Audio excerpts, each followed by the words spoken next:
Every day when I was young, I would say, Daddy, I'm going to be just like you.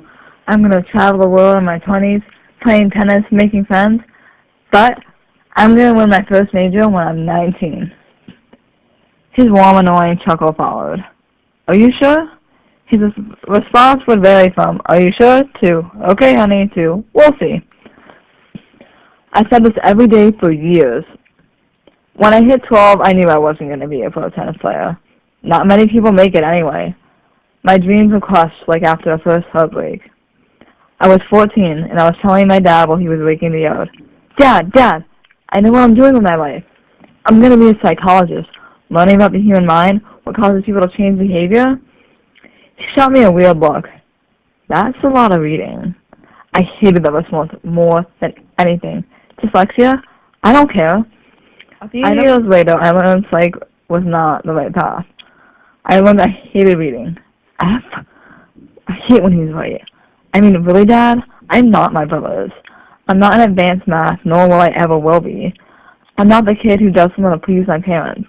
No way in hell am I majoring in business and minoring in engineering like my older brother. I had to let go. So I moved on from psych, starting to think about new ideas. But I was lost. Until I discovered Anthony Robbins. His rough-inspiring voice had me hooked. Every day one of his discs went in, and I had an hour to myself to learn exactly what I wanted to do with my life. I no longer felt lost. I wanted to tell my dad about my new dream, but I was afraid he would shut it down again. Then, one cold, icy winter day, when we were walking my 2 labs, I said, Dad, I got it. I know what you're going to say. I don't know what I want yet, but I got it. I'm going to be I paused, looking for the right words to say. I'm going to be a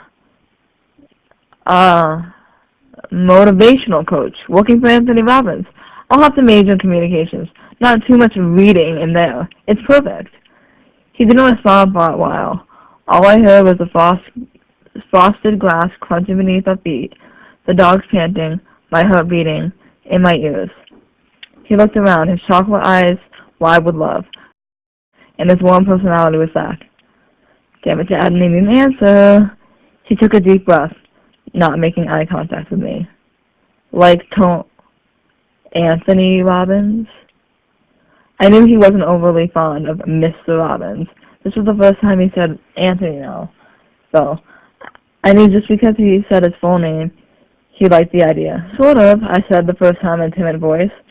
You know, when you end up working for him, you're going to travel around the world learning about the human mind, what causes people to act certain ways?